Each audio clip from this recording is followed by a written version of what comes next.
नमस्ते सबको, सादर वंदन। आज का जो विषय है वो है बच्चों का आहार। और आज ही का दिन हमने इसलिए चुना है कि आज साल के छठे महीने की छठी तारीख है, तो उसका क्या इम्पोर्टेंस है। तो आज का दिन जो है वो जिसको पूरक आहार कहते हैं, कॉम्प्लीमेंट्री फीडिंग कहते हैं, यानी बच्चों को सॉलिड खाना कब से शुरू करना, वो 6 महीने की उम्र के बाद शुरू करने का होता है। तो इस बात की अवेयरनेस, इस बात की जानकारी लोगों में बढ़े, इसलिए इंडियन एकेडमी ऑफ पीडियाट्रिक्स ने आज का दिन जो है वो कॉम्प्लीमेंट्री फीडिंग डे करके डिक्लेयर किया है। वो हर साल वो इस तरह से मनाया जाएगा। तो मैंने चंद्र भाई से बताया कि ऐसे भी अपने को ये विषय लेना ही था, जो बहुत दिन से पेंडिंग था। शायद मेरी बात हुई थी जनवरी में, उसके बाद इतने महीने निकल गए। फिर मैंने सोचा कि ये दिन है तो हम इस बात पे थोड़ी बहुत चर्चा कर लेंगे। मैंने कुछ प्रश्न देखे हैं, उसमें से बहुत सारे तो पर्सनल लेवल के हैं और कुछ आहार से संबंधित नहीं है, दूसरे विषय के हैं, वैक्सीन वगैरह के हैं। तो वो बाद में टाइम रहा तो वो भी हम ले सकते हैं, पर अभी हम शुरू करेंगे ये आहार के बारे में। बहुत डिटेल चर्चा यदि करने जाएँ तो पूरा दिन भी निकल सकता है, इतना इसमें इसका साइंस है। पर हम जो जो मेन मुद्दे हैं, जो घर के सब लोगों को मालूम होने चाहिए, भले वो साइंस के हिसाब से पूरी जानकारी हो या ना हो, लेकिन जो हमें मालूम होना चाहिए और उसका हमको इम्प्लीमेंटेशन जो करना है वो हम पहले चर्चा करेंगे। तो हम शुरू करते हैं शुरुआत से। मतलब जब बच्चे की गर्भधारणा होती है, मतलब बच्चे का बनना शुरू होता है माँ के पेट में, वहाँ से बच्चे का पोषण शुरू होगा। और वहाँ पे पोषण सही होने के लिए हमको गर्भवती महिला का आहार कैसा होना चाहिए, इस पर भी संक्षेप में थोड़ी बात करनी चाहिए। तो ये एक कंसेप्ट है, आप समझ लो, बहुत अच्छी कंसेप्ट है। शुरू के 1000 दिन, 1000 डेज। अब 1000 डेज यानी क्या, कि देखो हम कहते हैं कि जो जेस्टेशन पीरियड है, यानी जो गर्भ का पीरियड है, ये वो होता है आमतौर पे एवरेज 9 महीने। तो 9 महीने और उसके 30 दिन, सो 270 दिन हो गए। और उसके बाद का पहला साल और दूसरा साल 365 दिन, 365 दिन, ये मिला के हो गए 730। तो 730 और 270 मिला के एग्जैक्टली होता है 1000। ये जो 1000 डेज है ये बहुत ही इम्पॉर्टेंट है, इसलिए कि यहाँ पे यदि पोषण में गड़बड़ी हो गई तो बच्चे में जो कुपोषण हो जाएगा, या तो उसके वज़न और हाइट के बारे में होगा, या फिर उसके अंदर के जो इम्पोर्टेंट पॉइंट्स है जिसको हम माइक्रो मिनरल्स वगैरह कहते हैं, तो वो यदि कम रह जाएं तो फिर भी बच्चे की शारीरिक, मानसिक, बौद्धिक, ये सारी इनके विकास में प्रॉब्लम्स आ सकते हैं। इसलिए ये 1000 डेज बहुत इम्पोर्टेंट है। तो शुरू के जो यानी गर्भवती माँ के आहार के बारे में जो कई गलत फहमियाँ हैं वो हमको पहले दूर करनी चाहिए। कई घरों में है ना, बहुत या तो लिमिटेड किस्म का खाना खिलाया जाता है या तो बहुत ज़्यादा खाना खिलाया जाता है। तो ऐसे कोई भी टाइप की इसकी ज़रूरत नहीं है। जो नॉर्मल खाना घर में बनता है वही टाइप का खाना खाएं, लेकिन थोड़ी उसको कैलोरीज़ की थोड़ी बहुत ज़्यादा ज़रूरत होती है, क्योंकि माँ के पेट में बच्चा भी बढ़ रहा है तो उसके हिसाब से भी थोड़ा सा उसको ज़्यादा लगेगा। और कुछ विटामिन्स वगैरह लगते हैं, जैसे फॉलिक एसिड है, वो विटामिन B12 है, इनकी ज़रूरत पड़ती है, आयरन की ज़रूरत पड़ती है, कैल्शियम की ज़रूरत पड़ती है। और यदि वो लेडी में कुछ कमियां हो तो उसकी भी मेडिसिन डॉक्टर दे सकते हैं। तो इस तरह से हमको बच्चे की जो माँ होने वाली है उसके आहार पे भी पूरा ध्यान देना चाहिए। यदि माँ, यानी हम देखेंगे कि यदि किसी पौधे का नीचे जो रूट्स हैं उसको हम अच्छी तरह से खाद दें तो ऑटोमेटिकली वो पौधा ज़्यादा सुदृढ़ रह सकता है और अच्छे से उस बढ़ सकता है। तो ये हो गया हमको शुरू में जो ध्यान देना है माँ के आहार के ऊपर। तो वहाँ से फिर बच्चे का जन्म होता है। फिर बच्चे का जन्म हुआ तो ऑन एन एवरेज अपने यहाँ बच्चे का जो जन्म का वज़न होता है वो एवरेज 2.5 किलो के आसपास होता है। 2.5 किलो से यदि कम है तो उसको हम लो बर्थ वेट कहते हैं। और कभी कोई बच्चा 1.5 किलो से भी कम हो तो उसको हम वेरी लो बर्थ वेट कहते हैं, VLBW, और लो बर्थ वेट को LBW कहते हैं। उसी तरह जो नॉर्मल गर्भधारणा की जो समय जो है वो माना जाता है 37 से 40 हफ्ते। तो 37 हफ्ते से यदि पहले बच्चे का जन्म हो जाए तो उसको प्री टर्म बेबी कहते हैं, और 40 के बाद में हो तो उसको पोस्ट टर्म कहते हैं। तो 37 to 40 जो है वो नॉर्मल है। अब बच्चे का जन्म हो गया तो उसको शुरू में क्या करना चाहिए, क्या खिलाना चाहिए? देखो, बच्चा जब माँ के पेट के अंदर है तो उसको पोषण कहाँ से मिलता है? तो वो एक अम्बिलिकल कॉर्ड जो है, मतलब जो माँ और बेटे का जो एक पाइपलाइन का कनेक्शन है, उसमें से माँ का खून जो है वो कंटिन्यूसली बच्चे के शरीर में आता है, अंदर से घूमता है, बच्चे के शरीर को पोषण देता है, और बच्चे के शरीर में से जो गंदगी फेंकने की है वो लेके फिर से माँ के शरीर में जाता है, और माँ के शरीर के ज़रिए वो गंदगी फेंकी जाती है। ये कंटिन्यूस चल रहा है। हम बड़े होने के जन्म के बाद हम कंटिन्यूस नहीं खाना खाते। हम खाना खाते हैं, फिर गैप होता है, फिर से खाना खाते हैं, फिर से गैप होता है। तो अपना जो अभी अपने न्यूट्रिशन अभी है वो इंटरमिटेंट न्यूट्रिशन है। अभी हुआ, फिर गैप हुआ, फिर अभी, जबकि बच्चा जब पेट में है वो कंटिन्यूस चल रहा है। तो बच्चे को कंटिन्यूस न्यूट्रिशन से इंटरमिटेंट न्यूट्रिशन पे शिफ्ट होना है। देखो, जन्म का जो समय है वो सबसे बड़ा डेंजरस पीरियड है। इतनी बड़ी उथल पुथल बाद में ज़िंदगी में कभी नहीं होती।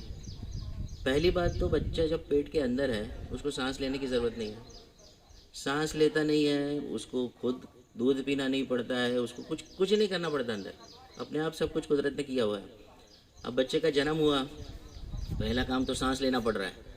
तो ये जो ट्रांजिशन है कि सांस लेने के लिए फेफड़े जो अंदर भरे हुए थे पानी वगैरह से, तो ज़ोर से सांस लेता है, और फिर अंदर जो फेफड़े में पानी है वो प्रेशर की वजह से सरकता जाता है, सरकता जाता है, सरकता जाता है, और फेफड़े फिर खाली होते हैं। इसलिए हम कहते हैं कि बच्चा जब शुरू में रोता है तो ज़ोर से ये होती है तो पानी सरकता है और हवा जाने के लिए रास्ता है। तो हम, ये शायद एक ही मौका होगा जब बच्चा रोए तो माँ को आनंद होता है, बाकी कभी भी बच्चा रोए तो माँ को दुख होता है। शायद इसमें बच्चा ना रोए तो माँ को डर लगता है, अरे बच्चा रोया नहीं, रोया नहीं।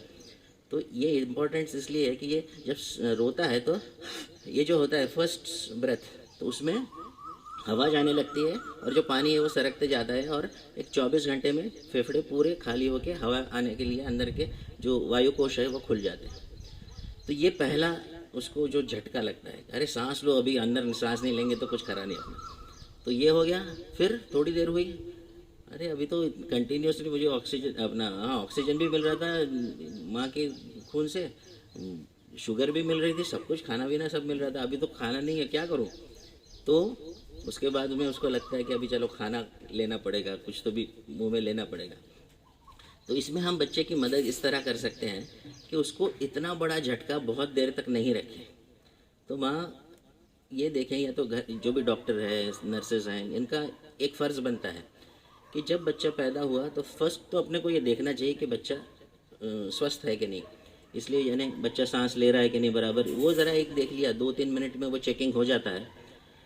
जब बच्चा बाहर निकलता है तो वो गीला होता है, क्योंकि वो गर्भजल जो होता है, एमनियोटिक फ्लूइड, उसको लगा हुआ रहता है। उसको हम ऐसे ही खुला रख दें तो हवा लग के बच्चे का शरीर ठंडा पड़ सकता है, क्योंकि बच्चा जब माँ के पेट में है तो जो माँ के शरीर का तापमान है उतना उसका रहता है, जो ऑन एन एवरेज हम कह सकते हैं कि 37 डिग्री सेल्सियस। बाहर आते से ही वो हवा लगे यदि वो गीले शरीर पे तो टेम्परेचर कम होते जाता है। तो शरीर का तापमान बहुत कम हो गया तो भी प्रॉब्लम्स आ सकती है। इसलिए अपने को बच्चे को एक न्यूट्रल टेम्परेचर में रखना चाहिए। बच्चे को ठंडी भी नहीं लगनी चाहिए, गर्मी भी नहीं लगनी चाहिए, इसलिए उसके शरीर को हम पोंछते हैं। लेकिन एक काम करना चाहिए कि उसके ये जो पंजे हैं उसको नहीं पोंछना है, उस पर थोड़ा वो गर्भजल रहने देना है। उसकी वजह मैं समझाऊंगा बाद में। उसको पोंछ लिया सारा, देख लिया कि सांस वगैरह बराबर ले रहा है, तो पहले 5 मिनट के अंदर बच्चे को माँ के पास आना चाहिए। अभी क्या होता है जनरली कि बच्चा पैदा हुआ, डॉक्टर ने नर्स को दे दिया, नर्स शायद साइड पे ले जाती है, वहाँ पे उसको पोंछ लेती है, उसका वज़न करती है, विटामिन के का इंजेक्शन देने का आता है वो देते हैं, फिर कोई रिलेटिव्स को दिखाते हैं, ये बच्चा दिखाओ देखो, और उसके बाद एंड में माँ के पास लेके जाते हैं। ये कई बार होता है, ऐसा नहीं होना चाहिए। तो पहले 5 मिनट के अंदर ये सब चेकिंग वगैरह हो गया कि बच्चा माँ के पास आ जाना चाहिए। और कैसे आना चाहिए, आपने देखो, ये मैं तो हमेशा मानता हूँ कि अपना सबसे बड़ा गुरु कौन है? कोई किताब नहीं है, कोई आदमी नहीं है, सबसे बड़ा गुरु है निसर्ग, नेचर। नेचर को हम देखते हैं तो देखो, सारे प्राणी जो होते हैं उनमें क्या होता है कि आपने देखा होगा, बिल्ली के बच्चे, कुत्ती के बच्चे, शेरनी के बच्चे, माँ उनकी लेटी हुई है, बच्चे उसको चिपक के पड़े हुए हैं, ये होता है ना। इवन सुअर का देखो, तो ये जो है और कांगारू का तो देखेंगे कि वहाँ पे एक पाउच है, वो उसके अंदर ही लेके बैठती है। मतलब स्किन टू स्किन कांटेक्ट, माँ और बच्चे का स्किन टू स्किन कांटेक्ट होना बहुत बहुत बहुत ज़रूरी है। उसके तो इतने फ़ायदे हैं, बच्चे को भी फ़ायदे हैं, माँ को भी फ़ायदे हैं, वो भी हम संक्षेप में देखेंगे। लेकिन कैसे होना चाहिए स्किन टू स्किन, मतलब बीच में माँ और बच्चे के बीच में कपड़ा नहीं होना चाहिए। तो कैसे करना चाहिए, माँ ऐसे लेटी हुई है तो यहाँ से यहाँ माँ खुला है और बच्चे को भी खुला करके इस तरह से डाल दो। बच्चे का जो सिर है वो माँ की छाती के ऊपर दोनों ब्रेस्ट के बीच में आ जाए। फिर दोनों को एक साथ ऊपर से उड़ा सकते हो, और ठंडी है यदि है तो बच्चे के सिर के ऊपर आप अलग से छोटी सी टोपी डाल सकते हो। तो माँ का शरीर और बच्चे का शरीर एक दूसरे को चिपक के रहे। इसको हम कांगारू मदर केयर भी कहते हैं, क्योंकि कांगारू का जैसा होता है उसी तरह, या तो फिर हम simple skin to skin contact भी कहते हैं। तो ये शुरू हो जाना चाहिए 5 मिनट में। हाँ, बच्चे को प्रॉब्लम है, उसको कोई ट्रीटमेंट की ज़रूरत है, वो बात अलग है, उसमें तो हमको उसकी जान बचाना सबसे मेन है, तो वो बात अलग होगी। अभी मैं जो बात करूँगा वो नॉर्मल माँ, नॉर्मल बच्चा, नॉर्मल डिलीवरी, और नॉर्मल डिलीवरी के साथ सीज़र डिलीवरी भी। पर जब माँ और बच्चा दोनों स्वस्थ है तो क्या करना चाहिए, क्योंकि स्पेशल कंडीशंस की तो फिर वो ट्रीटमेंट अलग होती है, वो यहाँ पे हमको चर्चा नहीं करनी है। तो इस तरह से बच्चे को रख दिया, तो फिर बच्चा अपने आप क्या करता है वो भी देखने लायक बात है। ये जो मैं अभी बात करूँगा वो अपने सबके लिए बहुत गर्व की बात है कि हमने सब सोचा था कि जो प्राणी होते हैं उनमें डिलीवरीज होती है, जो पालतू है उनको तो ठीक है, कोई इंसान मदद भी करता है, पर जो जंगल में डिलीवरीज होती है या तो फिर ऐसे भी जो पालतू जानवर नहीं है उनकी डिलीवरीज होती है, तो क्या होता है, तो वो माँ और बच्चा दोनों मिलके ही फीडिंग शुरू कर देते हैं ना। वहाँ पे जंगल में कौन उनको मदद करने जाता है। तो यदि वहाँ पर वो अपने आप कर सकते हैं तो इंसान का बच्चा खुद होके स्तनपान कर सकता है कि नहीं।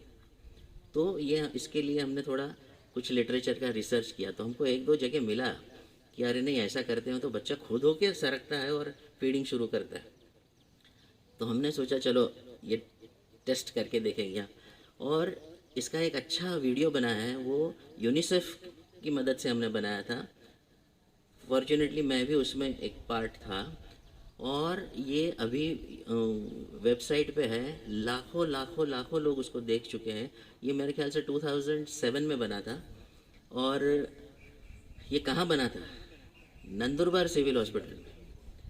तो ये वीडियो आज भी है, वहाँ पे लिखा हुआ है live recorded at Nandurbar.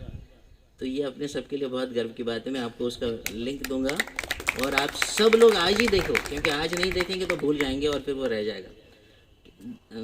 10-12 minute का वीडियो है, पर इतना इंटरेस्टिंग है, इतना इंटरेस्टिंग है कि आप खुद देखे भी अचंभित हो जाएंगे। आप भी सबको बताएंगे कि अरे ये देखो देखो कितना बढ़िया है। तो बच्चे को ऐसा रख दिया। फिर बच्चा क्या करता है कि मैंने ये आपको बताया कि उसके जो हाथ है उसको हमने पोंछना नहीं है, थोड़ा सा गीलापन रहने देना है, क्योंकि बच्चा जब पेट में है तो वो जो गर्भजल है वो इसको लगा हुआ है, और उसकी जो स्मेल है और माँ के स्तन के ऊपर जो एरियोला है वहाँ पे जो स्मेल है वो दोनों सेम है। तो बच्चा क्या करता है कि जैसे हम फॉर एग्जांपल हम देखते हैं कि कुत्ते का भी देखते हैं कि वो सूंघ लेता है कहीं, फिर वो उसके हिसाब से आगे आगे जाता है ट्रेस करने के लिए। तो बच्चा भी क्या करता है, ये सूंघता है, अरे ऐसी स्मेल और कहाँ लग रही है, कहाँ लग रही है, तो सरकते जाता है सरकते जाता है। तो बच्चे को यहाँ रखा तो ये उसको ये स्मेल गाइड करती है, और फिर वो या तो एक साइड किधर भी सरक जाता है, और कुछ ही देर में वो खुद होके फीडिंग करना शुरू कर देता है। तो इसको हम ब्रेस्ट क्रॉल कहते हैं। क्रॉल इसलिए कि बच्चा माँ की छाती के ऊपर और पेट के ऊपर क्रॉलिंग करने लगता है। जैसे हम देखते हैं कोई प्राणी है, सांप है या कोई जो क्रॉल करते हैं, तो यहाँ पे वो क्रॉल करते करते सरकता है, राइट लेफ्ट कहीं भी चले जाएगा और फीडिंग अपने आप शुरू कर देता है।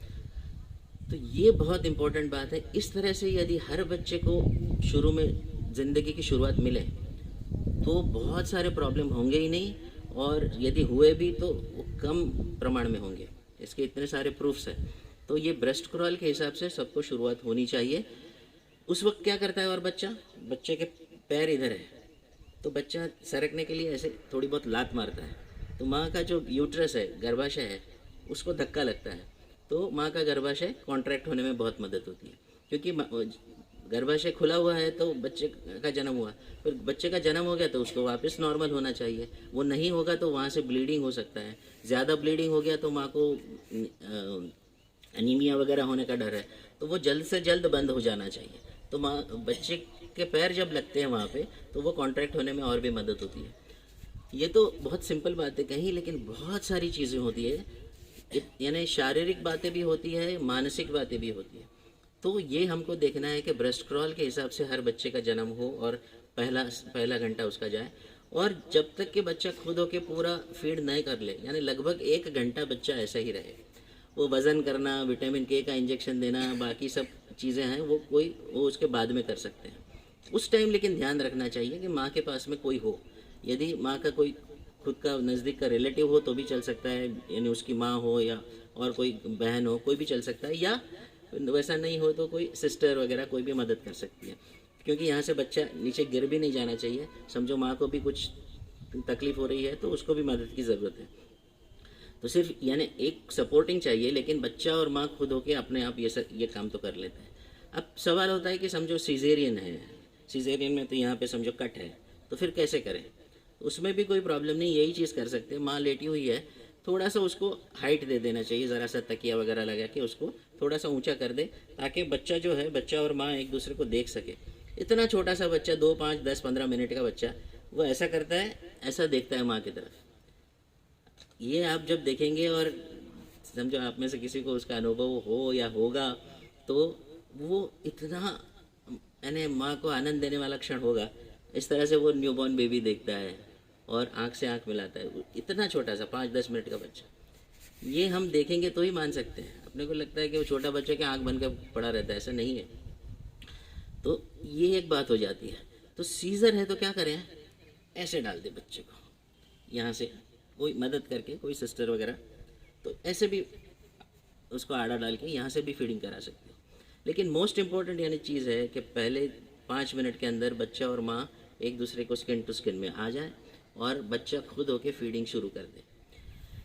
हम ये तो सब अभी ये तो जानने ही लग गए कि बच्चे के लिए शुरू में कौन सा दूध अच्छा है, तो माँ का दूध सबसे अच्छा है। ये तो अभी सब बहुत सुना हुआ है, उसके बहुत सारे फ़ायदे हैं, वो भी लगभग सबको मालूम होंगे। लेकिन पहला तो ये है कि ये जो है वो बच्चे के लिए एब्सोल्युटली जो ज़रूरत है वही चीज़ दी हुई है। यानी बच्चे की जो जो ज़रूरतें हैं वैसी वैसी ज़रूरतें माँ के दूध में कुदरत ने दी हुई है। बच्चे की ज़रूरत टाइम टू टाइम बदलती है।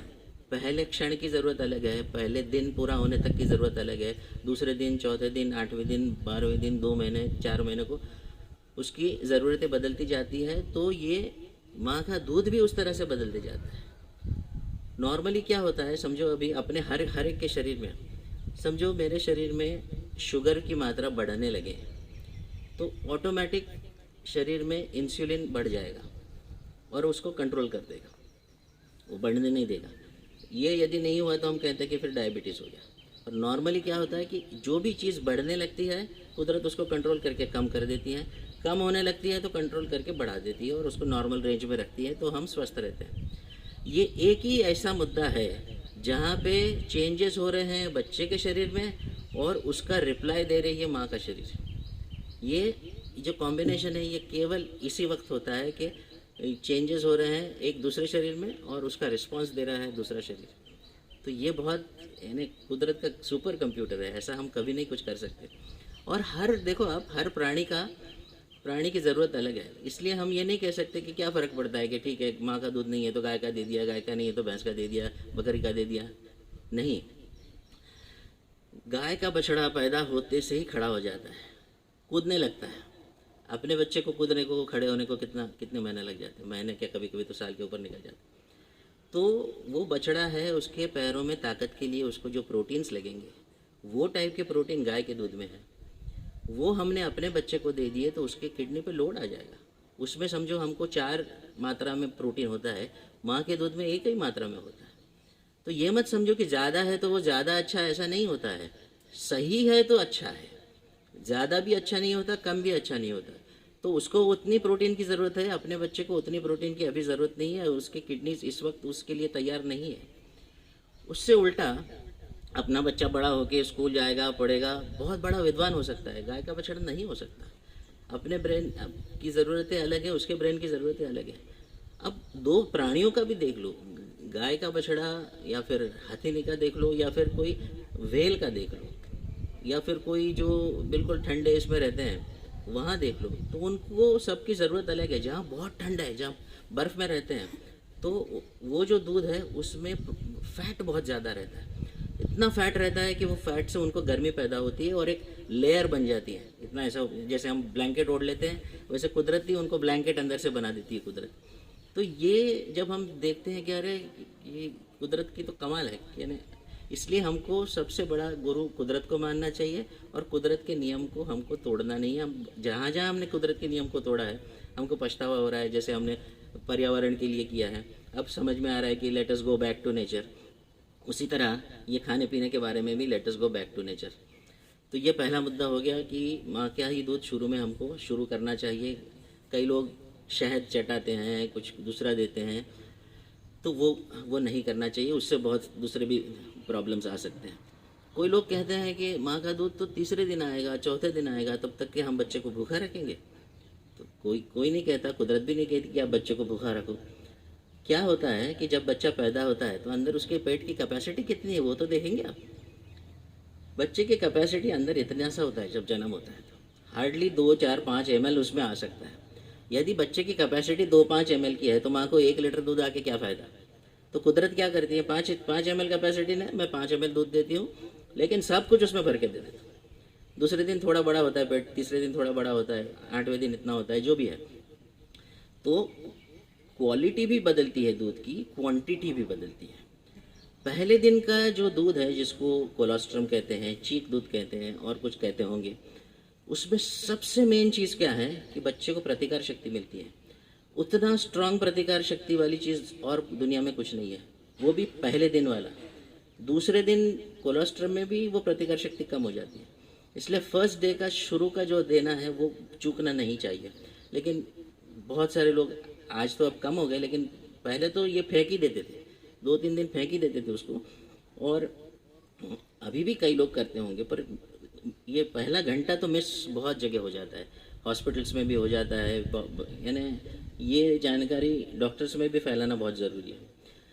तो बच्चे को माँ का दूध ही शुरू करना चाहिए। माँ का दूध जो शुरू का चीक दूध है वो बहुत बहुत इम्पॉर्टेंट है, वहाँ से ही शुरू हो। बच्चे को यदि हम माँ के साथ शरीर को चिपका के रखते हैं तो एक तो दूध जल्दी बनता है, अच्छा भी बनता है, और सबसे मेन चीज़ जो अपने सबको टेंशन देती है वो है बच्चे का रोना। तो यदि माँ के शरीर पे उसको लेटा के रखें तो बच्चे का रोना भी बहुत कम हो जाता है।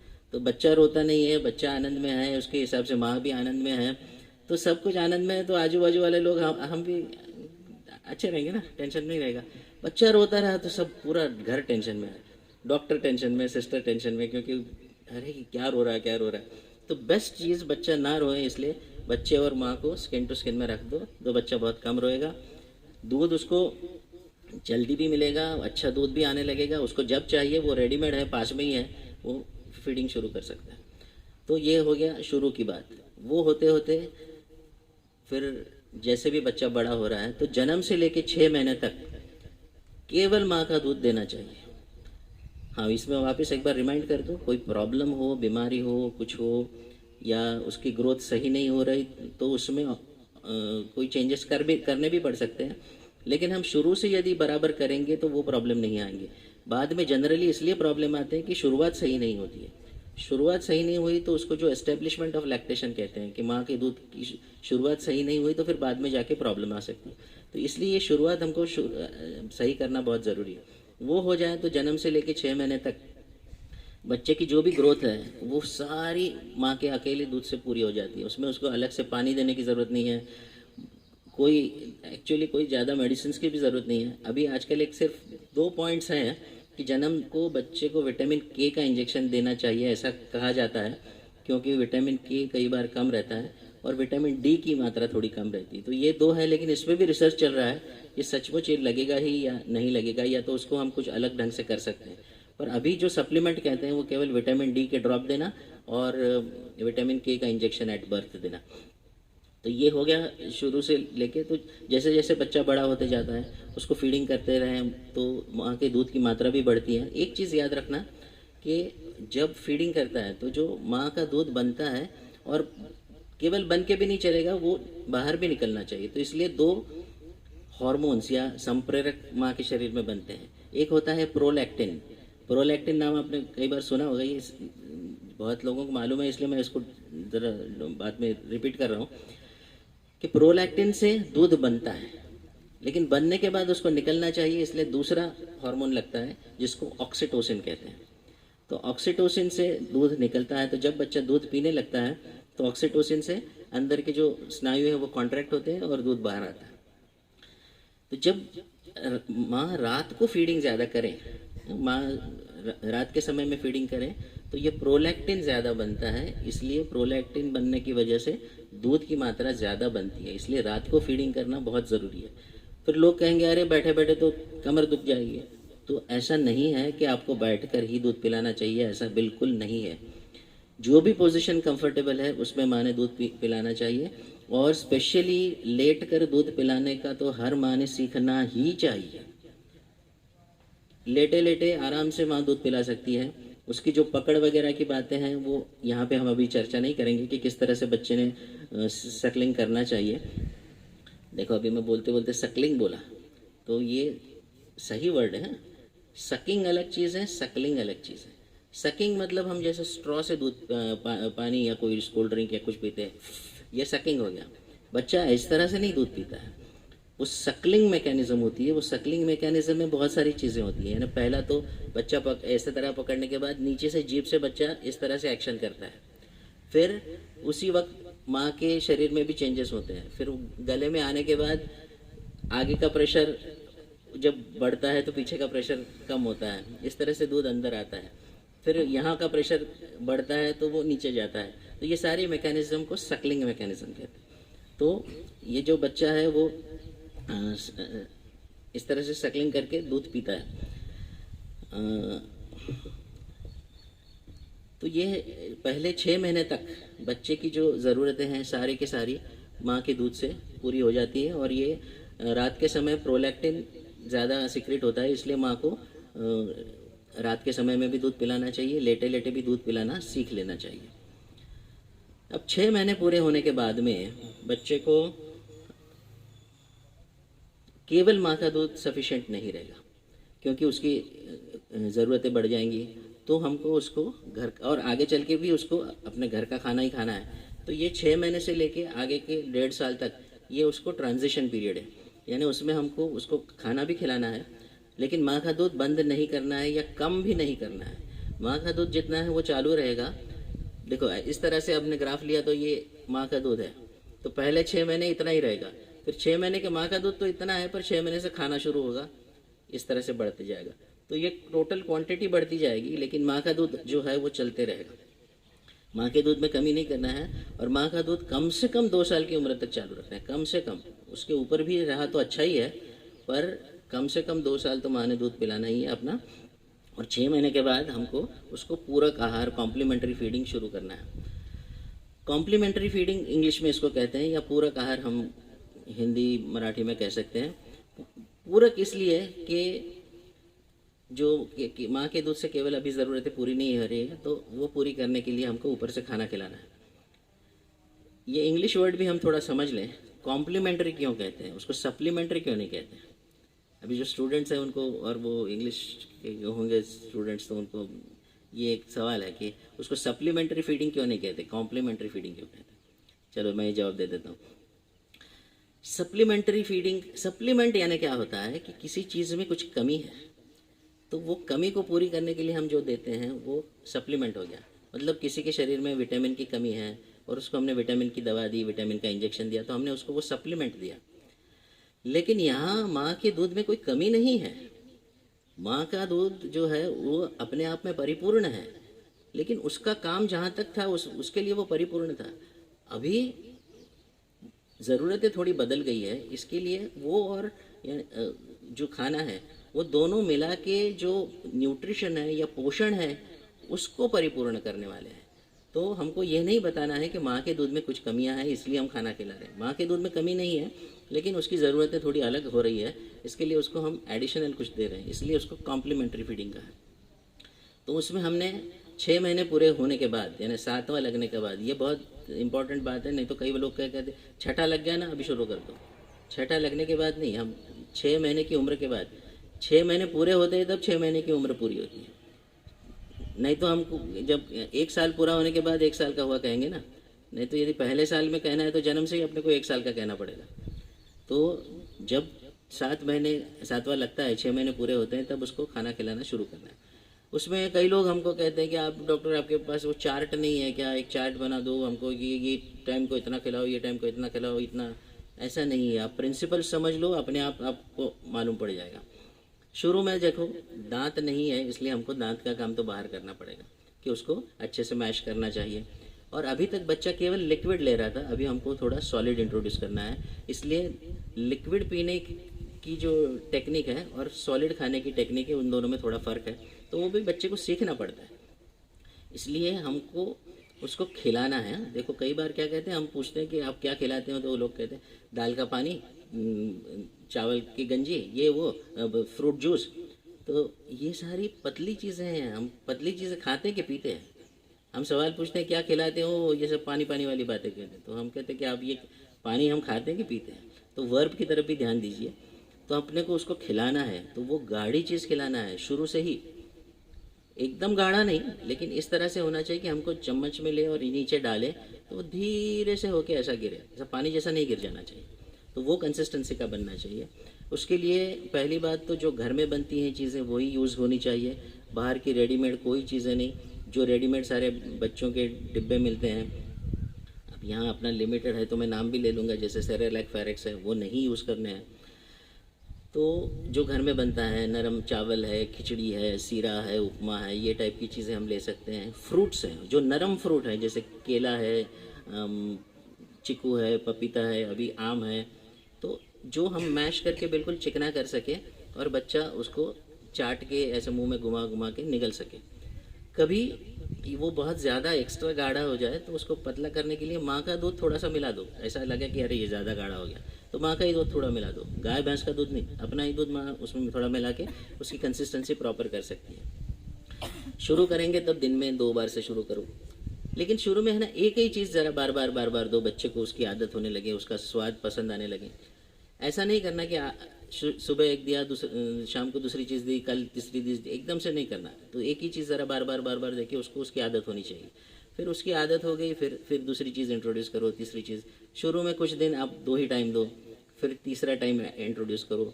जैसे जैसे उम्र बढ़ती जाती है वैसे आपको उसकी क्वांटिटी भी बढ़ाते जानी है, उसकी वैरायटी बढ़ानी है, अलग अलग चीज़ें फिर धीरे धीरे इंट्रोड्यूस करते जाना चाहिए। तो जब बच्चा लगभग 9 महीने का हो जाए तो आपको दिन में उसको 3 से 4 बार खाना खिलाना है। 9 से 12 के बीच में हो तो, और 4 से 6 बार में उसको खाना कुछ खिलाते रहना चाहिए। कई बार ऐसा होता है कि कोई चीज़ बच्चे को पसंद नहीं है तो वो उसको एक्सेप्ट नहीं करता है, तो ये मत समझ लेना कि हमने 2 बार 3 बार दे दिया और बच्चे ने उसको रिफ्यूज़ कर दिया तो उसको पसंद नहीं है।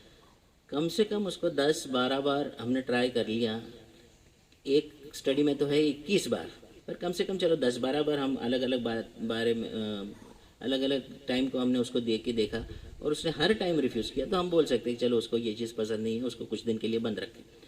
1-2 महीने के बाद वापस वो चीज़ आप ट्राई कर सकते हैं। तो इस तरह से ये खाने की क्वांटिटी बढ़ानी चाहिए। उसमें जो वैरायटी बहुत इंपॉर्टेंट है, अलग अलग चीज़ें, क्योंकि देखो जो सीरियल्स है, चावल है, गेहूँ है, इसमें अपने को कार्बोहाइड्रेट्स मिल जाते हैं और कुछ प्रोटीन मिलते हैं। जो दालें हैं उसमें खास करके प्रोटीन मिल जाते हैं। जो वेजिटेबल्स हैं और फ्रूट्स हैं उसमें हर टाइप के अपने को विटामिन मिल जाते हैं। जो थोड़ी काली चीज़ें हैं उसमें अपन को आयरन अच्छा मिलता है। या तो ऐसी कोई चीज़ जो हम काट के रखें और खुला रखें और थोड़ी देर के बाद वो काला पड़ने लगता है, जैसे बैंगन है, एप्पल है, केला है, तो अपने कट करके अपन खुला रखते हैं तो थोड़ा काला पड़ जाता है ना। तो वो काला इसलिए होता है कि उसके अंदर आयरन है और आयरन को हवा लगती है ऑक्सीजन की, तो उसमें वो उसका ऑक्साइड तैयार हो जाता है, वो ऑक्साइड काला होता है, इसलिए अपने वो काला दिखता है। फिर काली मनुका है, गुड़ गुड़ में आयरन होता है।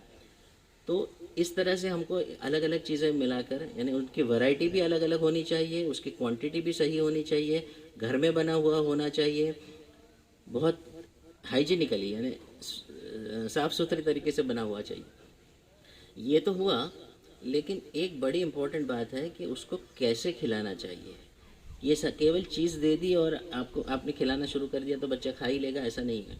इसमें आपको पेशेंस चाहिए, थोड़ा आराम से उसके साथ टाइम स्पेंड करके खिलाना चाहिए। बहुत छोटा 6 महीने का बच्चा है तो उसको सपोर्टेड रखना पड़ेगा, सपोर्ट रख के उसको खिलाना पड़ेगा। इस तरह का चम्मच लो कि जो शार्प नहीं है, उसको होठों को, गालों को यहाँ कहीं लगे नहीं, जीभ के अंदर उसको लगे नहीं, राउंडेड हो, प्लास्टिक का हो, थोड़ा मोटा तो और भी अच्छा, या फिर स्टील का भी उस टाइप का आप ले सकते हो। तो उस तरह से उसको खिलाना चाहिए। और जैसे जैसे बच्चा थोड़ा थोड़ा बड़ा होता है तो उस टाइम भी उसके साथ बहुत बात करनी चाहिए, ये कि अपने को टाइम उसके साथ बिताना पड़ेगा। और ऐसा दिन में 3 बार 4 बार, यानी टोटल टाइम तो बहुत स्पेंड आता है। तो केवल ये मत समझना कि खाना खिलाना यानी उसका पेट भरना और उसको पोषण देना है, ये उसकी ब्रेन के डेवलपमेंट के लिए बहुत अच्छा मौका मिलता है। तो उसके साथ अच्छी अच्छी बातें करो, उसको कभी कहानियाँ सुनाओ जैसे उम्र बढ़ती है, नहीं तो उसके साथ केवल खेलो उस टाइम, और उसके साथ उसको खिलाना। फिर जैसे जैसे वो देखता है तो छोटा सा बच्चा क्या करेगा, वो जो खाना है उसके अंदर ऐसे ऐसे हाथ डालेगा। तो हम कहते हैं अरे हाथ बाजू में कर, गंदा कर रहा सब। नहीं, उसको करने दो, उसको देखने दो, ये खिचड़ी है वो हाथ को कैसे लगती है, ये सब्जी है, ये फ्रूट है, हाथ को कैसा लगता है, उसको सीखने दो। वो गंदा करे, आपको लगता है गंदा, एक्चुअली वो गंदी चीज़ नहीं है, उसको करने दो। ये ऐसा करेगा, कभी अपने चेहरे को लगा लेगा, कभी ऐसा करके आपके चेहरे को लगा देगा, करने दो उसको। फिर हम उसको खिला रहे हैं, उसको फिर जब भी वो खाए उसको अप्रिशिएट करो, वेरी गुड वेरी गुड, शाबाश। तो देखो, शाबाशी तो सबको अच्छी लगती है ना, तो बच्चों को हम कहते हैं कि शाबाश, तो वो शाबाशी मिलाने के और खाएगा। फिर वो करते करते क्या करेगा, आपको खिलाएगा, आपने भी खा लेना। तो इस तरह से खेल खेल करते करते उसको सिखाओ, बहुत सारी बातें उसमें वो सीखता है कि ये चीज़ कैसे हाथ को लगती है, कैसे। तो और जो सूखी चीज़ें होती है ना, थोड़ा बड़ा बच्चा हो गया 9-10 महीने का, जैसे मुरमुरे है वगैरह, आपने समझो प्लेट में दी, पहली बात क्या करेगा, वो उल्टा कर देगा, सब नीचे डालेगा, फिर उसमें से एक एक चीज़ उठा के खाएगा। तो इसमें साफ़ सफाई के लिए क्या करना, सबसे पहले बिल्कुल अच्छी धुली हुई बड़ी चादर डाल दो, अपने हाथ पैर धो के, उसके हाथ पैर धो के उसको यहाँ बैठा दो, यानी 9-10 महीने का बच्चा, आप इधर बैठो, फिर उसको वो करने दो, भले नीचे डाल के वो खाए। फिर ये रिस्पॉन्सिव फीडिंग कहते हैं, इसको एक्टिव फीडिंग कहते हैं। तो क्या खिलाना है वो भी इम्पोर्टेंट है, लेकिन कौन खिला रहा है वो भी ज़रूरी है, कैसे खिला रहा है वो भी इम्पोर्टेंट बात है। कई बार ऐसा होता है कि नॉर्मली घर में माँ या जो भी नॉर्मली खिलाते हैं, 2-3 लोग होंगे, पर उस दिन वो नहीं है, कोई अलग ही व्यक्ति उसको खिलाने जाता है, वही चीज़ें पर बच्चा रिफ्यूज़ कर देता है, उस दिन नहीं खाता। ये कई कॉमन बात है, बहुत लोगों ने देखा भी होगा, क्योंकि वो रैपो जो है एक दूसरे के साथ का जो बॉन्डिंग है वो उसके साथ जमा हुआ नहीं है। अच्छा, शुरू में बोलते वक्त जब माँ दूध पिलाती है तो बच्चे की शारीरिक बातों के लिए तो है ही, मानसिक बातें के भी लिए है, पर बच्चे और माँ का जो मेंटल इमोशनल बॉन्डिंग होता है वो भी बहुत अच्छी इम्पोर्टेंट बात है, तो वो भी उसमें हमको याद रखनी चाहिए। तो 6 महीने के बाद में हमको उसको ये खिलाना शुरू करना है, खिलाते खिलाते उसकी क्वांटिटी बढ़ानी है, अलग अलग चीज़ें उसमें इंट्रोड्यूस करते जाना है। जो फल है, जो थोड़े लाल टाइप के या थोड़े पीले टाइप के फल है, उसमें विटामिन ए अच्छा होता है, कैरेट्स में विटामिन ए अच्छा होता है, तो वो चीज़ें हमको धीरे धीरे इंट्रोड्यूस करनी चाहिए। और ये 6 महीने से 2 साल तक बच्चे का खाना बढ़ते जाएगा, माँ का दूध वैसे ही रहेगा। 2 साल के बाद यदि बच्चा और माँ दोनों मिला के डिसाइड करें कि अभी दूध छोड़ना है तो छोड़ सकते हैं, और कंटिन्यू रखना है तो कंटिन्यू भी रख सकते हैं। कई बार बच्चे खुद एकदम जल्दी से छोड़ते नहीं, धीरे से कम होते होते वो छूटता है, तो कोई बात नहीं। उसके बाद भी 2 साल के बाद भी बच्चे को, जैसे हम टॉनिक कैसे 1 चम्मच 2 चम्मच देते हैं, उस तरह माँ का दूध वो टॉनिक की तरह काम करता है। केवल उतना ही नहीं, लेकिन उसको एक सिक्योरिटी लगती है। जब बच्चा माँ का दूध पीता है तो उसको सिक्योर लगता है कि नहीं, मुझे कुछ नहीं हो सकता, ये दुनिया, मुझे कोई प्रॉब्लम नहीं होगी, मैं एकदम सिक्योर हूँ, ये फीलिंग आती है, तो वो अच्छी बात है। दूसरा, वो दूध क्यों पिलाते रहना चाहिए, क्योंकि समझो 1.5 साल का बच्चा है, उसको कोई बीमारी हो गई, बुखार आ गया, सर्दी खांसी हो गई, तो उस वक्त वो ये बाहर का खाना कई बार खाना बंद कर देते हैं, बीमारी में बच्चे खाना कम कर देते हैं, लेकिन माँ का दूध पीना चालू रखते हैं। तो उसको एटलीस्ट वो 40% जितना जो है उतना तो मिलते रहता है। देखो जो उसकी ज़रूरतें हैं वो 6 महीने तक तो माँ के दूध से 100% पूरी होती है। फिर 6 महीने के बाद 9 महीने तक उसमें 55% ज़रूरतें अभी भी माँ के दूध से पूरी होती है। फिर 9 महीने से 12 महीने के इसमें भी उसकी कई कई ज़रूरतें पूरी होती हैं। दूसरे साल में भी 40% ज़रूरतें माँ के दूध से पूरी होती है। इसलिए माँ का दूध 2 साल तो चालू ही रखना चाहिए। कई बार हम देखते हैं कि 1 साल बहुत हो गया ना, अभी 1 साल अभी बंद कर दो। घर में दूसरे लोग भी माँ को कहते हैं, पर ये इसलिए ये चीज़ें सबको मालूम होनी चाहिए, जेंट्स लेडीज़ सबको ये चीज़ें मालूम होनी चाहिए। तो घर में सही वातावरण रहेगा तो ये चीज़ें चालू रहेगी। नहीं तो कई बार जो घर में जिसका ज़्यादा चलता है वो यदि कहे कि नहीं उसको बंद करना चाहिए, 1 साल का हो गया बच्चा, तो फिर प्रॉब्लम आ जाती है ना। बाकी लोगों को कुछ बोल नहीं सकते क्योंकि हर एक के घर की सिचुएशन अलग होती है। कौन कितना डोमिनेंट है उसके ऊपर डिपेंड करेगा। तो ये इस तरह से होते जाता है। इसमें हम चीज़ें क्या क्या खिलाएं वो तो आप अपनी मर्ज़ी से रेसिपी बना सकते हो। जिस टाइप की फैमिली है, जहाँ हम रहते हैं, वेस्टर्न इंडिया हो, नॉर्थ इंडिया हो, साउथ इंडिया हो, ईस्टर्न हो, वो अपना अपना खिला सकते हैं। जो नॉनवेज खाते हैं वो नॉनवेज भी ऐड कर सकते हैं। जो नॉनवेज नहीं खाते उनको कंपलसरी नहीं है कि ऐसा नहीं है कि नॉनवेज नहीं खाएंगे तो आपके शरीर में कुछ कमी रह जाएंगे। ऑन द कॉन्ट्ररी, नॉनवेज ज़्यादा खाने से नुकसान हो सकता है, नहीं खाने से तो कोई नुकसान नहीं होने वाला। ये मोटे तौर पे मैंने ब्रॉड गाइडलाइंस दे दी हैं। अभी हर एक मुद्दे को हम डिटेल में चर्चा कर सकते हैं, पर वो करने का ये टाइम भी नहीं है। अभी हम सोचेंगे कुछ डायरेक्ट कुछ प्रश्न होंगे तो उसमें कोई चीज़ें और ज़्यादा खुलकर आ सकती है। कुछ प्रश्न है? 2 साल तक तो हो गया, अभी 18 साल तक कब लिखा? अच्छा 18 साल। हाँ, जैसे जैसे उम्र बढ़ती जाती है वैसे तो फिर बच्चा खुद होके अपना घर का फैमिली खाना जो है वो खाने लगना चाहिए। उसमें भी हमको उसी तरह बच्चे को समझाते जाना चाहिए कि इन सब चीज़ों का क्या इम्पोर्टेंस है। कई बच्चे होते हैं कि फ्रूट को ज़रा भी खाते नहीं हैं। ये बच्चे बड़ों का देख कर सीखते हैं जनरली। ऐसा नहीं कि 100% वैसा ही करते हैं, लेकिन ज़्यादातर घर में जिस टाइप का खाना सब लोग खाते हैं वो टाइप का खाना बच्चे सीख जाते हैं। और अभी आज का जो सबसे बड़ा प्रॉब्लम है वो है जंक फूड यानी रेडीमेड चीज़ें जो आजकल बहुत मिल रही हैं। या तो हम घर में भी जंक फूड बनाते हैं, ज़्यादा तली हुई चीज़ें, रिफाइंड चीज़ें, उसको हम प्रिजर्वेटिव डाल के बनाते हैं, उसमें हम कलर्स डाल देते हैं। तो ये सब चीज़ें हैं वो जंक फूड है। जंक का ना अर्थ ही होता है कचरा, तो ये कचरा फूड है, तो वो ऑब्वियसली हमको नहीं देना चाहिए। उसमें क्या होता है कि वो बहुत टेस्टी हो जाते हैं, तो एक तो शरीर को नुकसान भी करते हैं वो, लेकिन वो ऐसी टेस्ट डेवलप हो जाती है कि हम घर का नॉर्मल खाना जब बच्चे को खाने को बोलते हैं तो वो खाते ही नहीं है। इसलिए उसको इंट्रोड्यूस ही ना हो, यहाँ से हमको शुरुआत करनी चाहिए। कई बार वो ऐसी आदत होने लगती है फिर वो रोज़ बाहर खाते हैं। इसमें भी हमको बड़ों को ध्यान रखना चाहिए कि यदि हम रोज़ जाएंगे बाहर लारी पे खाना खाएंगे, रोज़ कुछ समोसा ये वो खाएंगे, या फिर पैकेट्स ला के देंगे, हम ही ला के दे देते बच्चे को। कभी बच्चा बहुत ज़िद करता है तो ले ले, तो बाद में देखेंगे।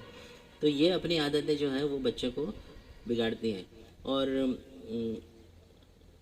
कई बार फिर क्या कहते हैं कि फिर बच्चे को दोष देते हैं कि ये इसके सिवा खाता ही नहीं है, ये करता है। तो शुरुआत तो हमने ही की है ना।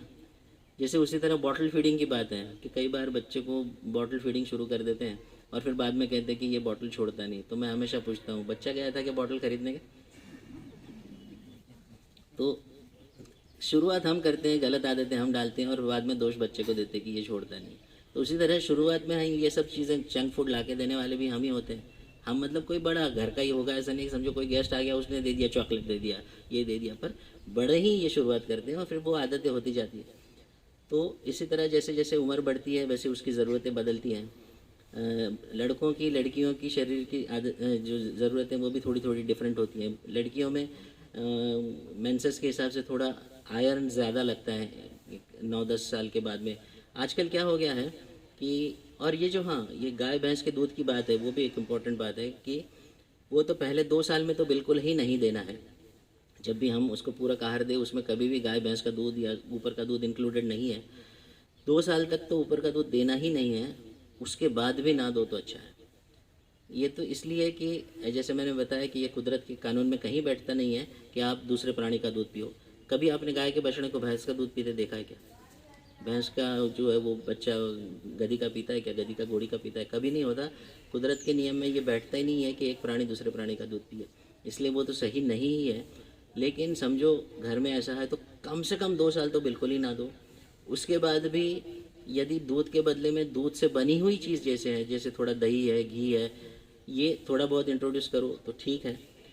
जहाँ तक हो सके डायरेक्ट दूध, ये दूध के रूप में तो पिलाओ ही मत।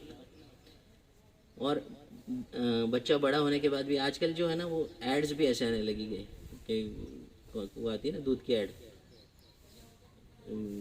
दूध सबसे अच्छा वगैरह कुछ तो भी आती है, अमूल दूध पीता है इंडिया वगैरह कुछ आती है। तो ये साइंटिफिक बातें नहीं है, वो कमर्शियल बातें हैं। तो अभी भी अपने यहाँ बहुत गलत फहमी है कि दूध पिलाना चाहिए बच्चों को, दूध पिलाना चाहिए। कैल्शियम कहाँ से आ जाएगा, ये बहुत बड़ा सवाल होता है। जब मैं कहता हूँ कि दूध बंद करो तो कैल्शियम का, कैल्शियम तो हर चीज़ में पड़ा हुआ है, हर चीज़ में कैल्शियम मिल जाएगा। कभी भी अपने को कैल्शियम की डेफिशिएंसी जनरली होती नहीं है। डेफिशिएंसी होती है विटामिन डी की डेफिशिएंसी होती है। कैल्शियम तो अपने को मिल ही जाता है। विटामिन डी कैल्शियम को एब्जॉर्ब करने के लिए लगता है, तो विटामिन डी कम हो सकता है, तो कैल्शियम होने के बावजूद वो अपने शरीर में कैल्शियम नहीं आता, इसलिए कैल्शियम की डेफिशिएंसी होगी। लेकिन कैल्शियम अपने पेट में कम जा रहा है ऐसा जनरली नहीं होता। जो यदि सब कुछ बहुत ही कुपोषित बालक है उसकी बात अलग है, पर ये जो नॉर्मल बातें कर रहा हूँ तो इस तरह से अपने को हर चीज़ जो जैसे डेवलपमेंट होती है, जिसको हम मराठी में चौरस आहार, बैलेंस्ड डाइट कहते हैं, वो होना चाहिए, जिसमें सीरियल्स आ गए, पल्सेस आ गए, विटामिन्स के लिए फ्रूट्स आ गए, वेजिटेबल्स आ गए, और फाइबर एक चीज़ होती है फाइबर। ये सब रिफाइंड चीज़ें यदि खाएंगे तो फाइबर कम मिलेगा, फाइबर कम मिलेगा तो पेट साफ नहीं होगा।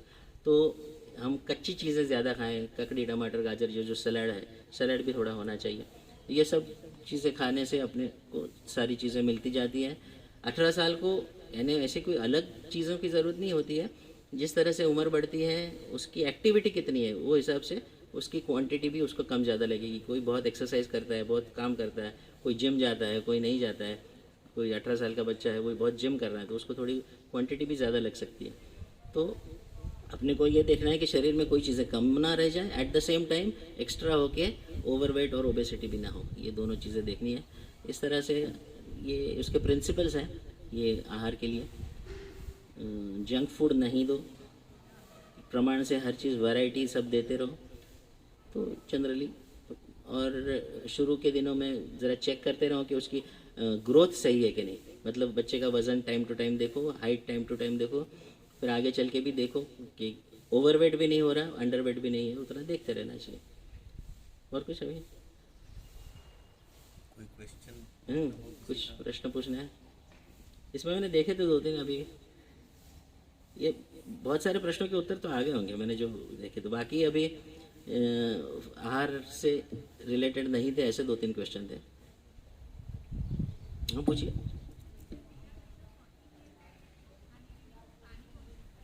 कोई बात नहीं, ऐसा कोई बहुत बड़ा नियम नहीं है कि पानी नहीं पीना चाहिए। वो इसलिए भी होता है कि कई बार जल्दी जल्दी खाना खाने की आदत होती है, उसको थोड़ा स्लोली करवाइए। एक काम करा सकते हो कि पहले पानी पिला दो थोड़ा सा, ये चीज़ें एकदम से चेंज नहीं होगी। हाँ उसको समझा समझा के और धीरे से पहले थोड़ा पानी पी लें, थोड़ा धीरे धीरे खाने लगे तो, और फिर भी वो पानी पीना चाहे तो उसको बहुत रोकने की ज़रूरत नहीं है। उसको बहुत इतना इम्पोर्टेंस मत दे देना, और उसके लिए उसको डांटना तो बिल्कुल भी नहीं। देखो कोई चीज़ डांटने से कोई सुधरता नहीं है, समझा के प्यार से करने में ही जो चेंजेस होने वाले होंगे। लेकिन ठीक है कि बहुत ज़्यादा पानी पी लेगा तो वो जो डाइजेस्टिव जूसेस है थोड़े डाइल्यूट हो जाएंगे, पर ये इतना बड़ा मुद्दा नहीं है।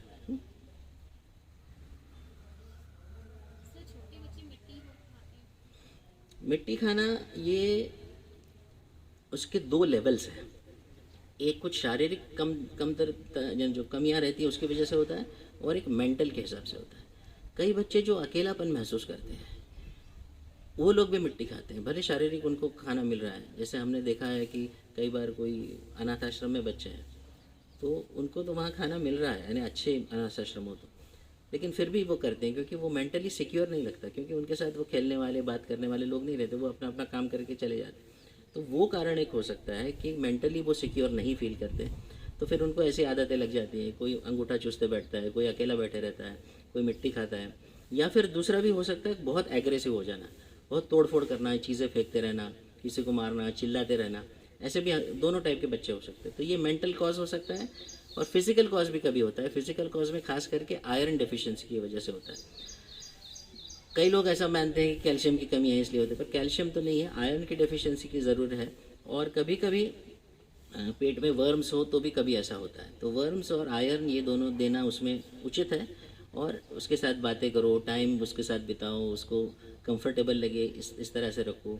वो बच्चा जब सोए ना खास करके, तो उसके साथ रहो, सोते वक्त उसके साथ लेटो, फिर एक बार उसको नींद लग जाए फिर आप वापस उठ के अपना काम कर सकते हो या फिर जो करना है। पर सोते वक्त उसको बहुत सिक्योरली सुलाओ, उसको लगना चाहिए कि नहीं बिल्कुल कुछ प्रॉब्लम नहीं है, मेरे साथ सब लोग हैं, मुझे प्यार करते हैं। देखो प्यार अपने मन में होगा, लेकिन वो बच्चे को दिखाना चाहिए, एक्सप्रेस होना चाहिए। एक्सप्रेशन बहुत ज़रूरी बात है, बच्चों को हर चीज़ एक्सप्रेस करनी पड़ती है। उसको केवल शब्दों में नहीं, शब्द भी अच्छे हैं लेकिन उसको अपनी एक्टिविटी में आना चाहिए। उसको पास में लेके ज़रा हाथ घुमा दो, पास में ले लो, हग कर लो, दैट इज़ ऑल। उनको क्या ज़्यादा चाहिए। तो फिज़िकल और साइकोलॉजिकल ये दोनों कारणों से बच्चे मिट्टी खाते हैं। लेकिन फिर भी हमने दवा दे दी तो कल ही बंद हो जाएगा, ऐसा नहीं होता। और एक दूसरी कंसेप्ट है कि भाई मिट्टी खाने के लिए इंजेक्शन देना है, तो वो कंसेप्ट भी अभी बंद होगी। और कुछ? हाँ जी,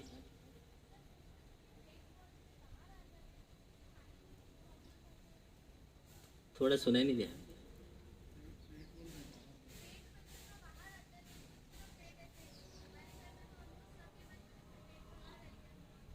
पेट बड़ा रहता है, कितनी उम्र के बच्चों की बात? नहीं तो फिर जनरली तो कई बार तो कॉमन कॉज तो यही है कि ओवरवेट होंगे।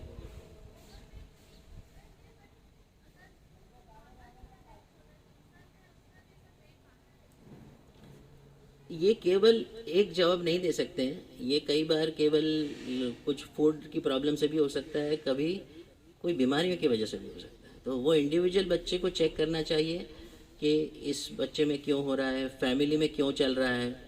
तो इसका एक सिंगल जवाब नहीं दे सकते, उसमें अलग अलग कारणों की वजह से। कई बार तो आपने ऐसा भी हमने देखा है कि बहुत कुपोषित बच्चे हैं लेकिन उनका पेट बड़ा है, बाकी सारा सारा शरीर एकदम दुबला पतला है लेकिन पेट ऐसा बड़ा है। तो हर चीज़ को उस टाइम इवेल्युएट करना चाहिए। यदि ओवरवेट है और कसरत नहीं करते होंगे तो उनको कसरत इंट्रोड्यूस करनी चाहिए। कसरत तो ऐसे भी करनी चाहिए, पर केवल दूसरी कोई प्रॉब्लम नहीं है वो देख लिया तो उसको कसरत कराओ, दौड़ाओ, स्किपिंग कराओ, सूर्य नमस्कार कराइए, ये सब करेंगे तो वो हो सकता है। आजकल तो वही तो कह रहा हूँ। तो वो ईटिंग फूड हैबिट्स की वजह से ही generally junk food is the main cause. Junk food यदि खा रहे हैं तो ये तो होना ही है, क्योंकि उसमें सब एम्प्टी कैलोरीज है। एम्प्टी कैलोरीज का मतलब कैलोरी बहुत मिल रही है पर शरीर को पोषण कुछ नहीं मिल रहा है। तो फिर कैलोरी जाएगी कहाँ? फैट के रूप में बनेगी। फैट कहाँ कहाँ इकट्ठा होगा? किसी का शरीर ऐसा होता है कि फैट इक्वल डिस्ट्रीब्यूट हो जाता है, किसी का ऐसा है केवल पेट के अराउंड भी ज़्यादा हो जाता है। तो वो शरीर का वो जेनेटिक होता है कि केवल पेट बड़ा हो सकता है किसी का पूरा शरीर मोटा हो सकता है। तो ये फैट तो कहीं ना कहीं तो जमा होगा ही ना। तो फैट को बर्न करना चाहिए। बर्न करने के लिए दो चीज़ें, एक्स्ट्रा आना बंद कर दो और जो है उसको एक्सपेंड करो। एक्स्ट्रा आना यानी गंदी चीज़ें, ये फैटी चीज़ें बंद कर दो, जंक फूड बंद कर दो और कसरत से उसको बर्न आउट करो।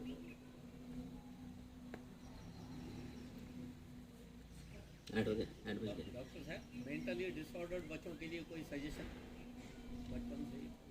मेंटली डिसऑर्डर भी एक बात नहीं है, मेंटल डिसऑर्डर भी कई टाइप्स के हैं। यानी आप देखो, अभी कोई जेनेटिक कॉज की वजह से होता है, कोई डाउन सिंड्रोम वाला बच्चा होता है, किसी को और कई टाइप के सिंड्रोम्स होते हैं। किसी को कोई मेंटली रिटार्डेड इसलिए हो जाता है कि उसको जन्म के समय कुछ प्रॉब्लम हो गई, उसके ब्रेन को ऑक्सीजन नहीं मिला, इन्फेक्शन हो गया, ब्रेन डैमेज हो गया, उसकी वजह से भी हो सकता है। तो हर बच्चे को इवेल्युएट करके उस टाइप से करना चाहिए। पर लेकिन मेन चीज़ तो ये है कि बच्चे के साथ ज़्यादा से ज़्यादा समय बिताना चाहिए। नॉर्मल बच्चे के साथ तो करना ही चाहिए, पर ऐसे मेंटल रिटार्ड के साथ तो कई गुना ज़्यादा टाइम आपको देना चाहिए। नॉर्मल बच्चा समझो 10 बार ये चीज़ सिखाने से सीख जाता होगा, कि उसको हो सकता है कि आपको 1000 बार कराना पड़े। लेकिन आप करते जाइए तो इम्प्रूवमेंट तो ज़रूर होगी। वो नॉर्मल जितनी होगी कि नहीं वो नहीं बोल सकते, पर आज है उससे तो इम्प्रूवमेंट होगी ही। वहाँ पर भी साइकोलॉजी और फिज़िकल दोनों बातें ज़रूरी है। आपको फिजियोथेरेपी की भी कई बार ज़रूरत पड़ती है, क्योंकि उनके शरीर की प्रॉब्लम्स भी रहती हैं, कई टाइट हो जाते हैं, कई बहुत लूज़ रहते हैं। तो फिज़िकल थेरेपी भी लगेगी, मेंटल थेरेपी भी लगेगी, कई बार उनको फिट्स आती हैं तो उनको फिर दवाइयाँ भी लगेगी। इस तरह से हर बच्चे को इवैल्यूएट करना पड़ता है, हर एक का अलग होता है। सर आजकल के बच्चे जैसे खेलते हैं फिर बार बार बोलते हैं भूख लगी है खाना दो, तो हम क्या हर टाइम को खाना नहीं कि क्या दे सकते हैं? खेलने के बाद भूख लगी ये अच्छी बात है, लेकिन जो हमने अभी बात करी वही टाइप का खाना खिलाना चाहिए। घर में जो बना हुआ है उसमें से खाना खिलाओ, फ्रूट्स खिलाओ, कोई नाश्ता बना के दे दो उस टाइम, लेकिन होममेड अच्छी चीज़ें बना के उसको पौष्टिक चीज़ें खिलानी चाहिए, बिल्कुल खिलानी चाहिए। क्योंकि वो एक्सरसाइज करके आए हैं, भूख लगी है तो सबसे अच्छी बात है। खेल के आने के बाद ऐसे ही जो टाइम पास करते हैं 2 घंटे हो गए, बहुत टीवी देख लिया, बहुत टीवी देख के बहुत थक गया मैं, अभी कुछ खिला दो, वो नहीं। उसको ये खिला दो। और कोई है? हाँ पूछो पूछो ना। नहीं ऐसा नहीं है। हाँ, जल्दी जिनको पीरियड्स आना शुरू होता है उनकी हाइट बढ़ना जल्दी शुरू होता है, लेकिन बढ़ना रुक भी जल्दी जाता है। तो ऐसी लड़कियां जिनको जल्दी पीरियड्स आए तो वो थोड़े दिनों के लिए हाइट में ज़्यादा दिखेगी दूसरी फ्रेंड्स की वजह से कंपैरिजन में, लेकिन दूसरी जो फ्रेंड्स हैं उनको ज़रा लेट आता है तो वो बाद में कभी कभी उसको ओवरटेक करके जाती है। तो बहुत जल्दी आ जाता है तो उनकी हाइट एंड में ज़रा कम रह जाती है, ये होता है। और इसीलिए ये दूध की जो मैं बात करता था उसके साथ बोलते बोलते ये भूल गया कि आजकल बहुत सारे हार्मोन्स गाय को भैंस को दिए जाते हैं और वो हम पिलाते हैं बच्चों को दूध, तो उसकी वजह से भी ये कई बार हो रहा है कि वो जिसको मेनार्की कहते हैं, जिसको मेंसेस शुरू होना का टाइम कहते हैं, वो कम कम हो रहा है। जब मैं कॉलेज में पढ़ता था तो हमको एवरेज कहते थे कि 13-14 साल को शुरू होती, आज मैं देख रहा हूँ 7-8 साल को भी शुरू हो रहा है। 7-8 साल इतने जल्दी होने लग गया है, पर 9 साल को तो बहुत कॉमन हो गया। तो ये सब उसकी दूसरी भी वजह है कि सब सोशल मीडिया का एक्सपोजर भी ज़्यादा हो गया है, वो भी एक कारण है। लेकिन ये दूध में जो हार्मोन्स आ रहे हैं वो हार्मोन्स भी शरीर पे असर कर रहे हैं लड़कियों के, इसलिए भी ये दूध देना अच्छा नहीं है। क्योंकि ऐसे भी कोई प्योर चीज़ मिलती नहीं है, सब एडल्टरेटेड मिलता है, वो खाना पीना कोई काम का नहीं। जी, स्किन प्रॉब्लम, स्किन, हाँ, अब स्किन प्रॉब्लम तो अभी इन्फेक्शन का हो सकता है, जिसको स्केबिस कहते हैं वो हो सकता है, फंगल इन्फेक्शन हो सकता है, या एलर्जिक प्रॉब्लम्स हो सकती है। तो वो कौन से टाइप की प्रॉब्लम है वो हिसाब से उसकी ट्रीटमेंट लगेगी। जितनी सफाई ज़्यादा रहेगी वो इन्फेक्शन तो कम रहेंगे, पर एलर्जी वाली प्रॉब्लम्स हैं वो तो कभी कभी घर में चलती है, वो एलर्जी की टेंडेंसी। तो हाँ, तो फंगस जो है वो जितनी सफाई ज़्यादा रहेगी तो ऑटोमेटिकली फंगल इन्फेक्शन नहीं होगा। चमड़ी यदि गीली रहे, वेट रहे, तो वहाँ पे फंगस ज़्यादा होता है। तो चमड़ी को साफ़ रखना चाहिए, सूखा रखना चाहिए, और बार बार वहाँ पे हवा लगनी चाहिए। कई बार ऐसी जगह है जहाँ पे स्किन पास में आती है, जैसे गर्दन की जगह है, बगल की जगह है, जांघों की जगह है, या कान के पीछे की जगह है, जहाँ पे स्किन पास में आती है वहाँ पे गीलापन रह जाता है, तो फिर वहाँ पे इन्फेक्शन होना कॉमन है।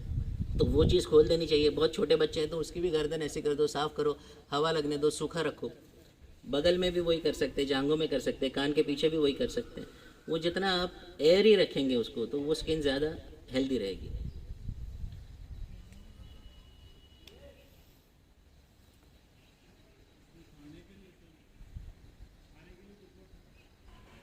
सुनाई नहीं दिया? हाँ, ऐसा कुछ नहीं, उसका कोई खाने से कोई डायरेक्ट रिलेशन नहीं, पर जंक फूड तो ऑब्वियसली अवॉइड ही करना चाहिए।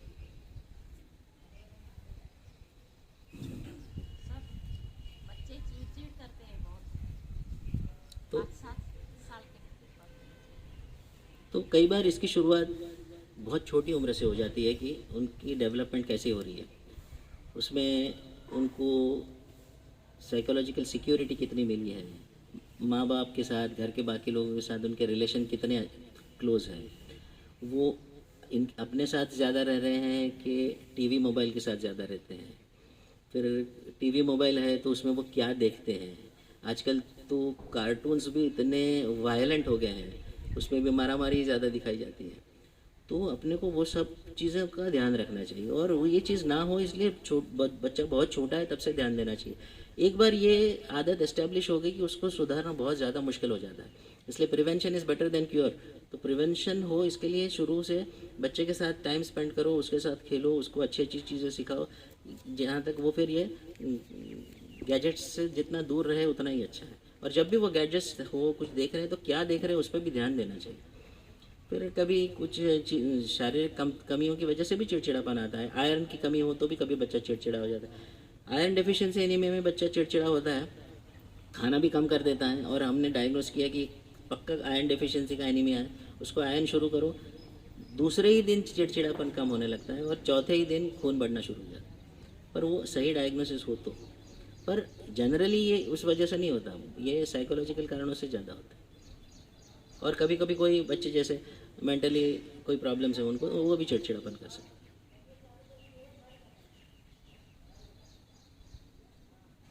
ठीक है, कोई और है? सवाल होने वाले हैं। एक्चुअली ऐसा हो गया कि ये विषय आहार का इतना बड़ा है कि मुझे खुद को ही समाधान नहीं हो रहा है कि मैंने वो सब्जेक्ट को जस्टिस नहीं किया, ऐसा लग रहा है। पर क्या करें, टाइम की पाबंदी है।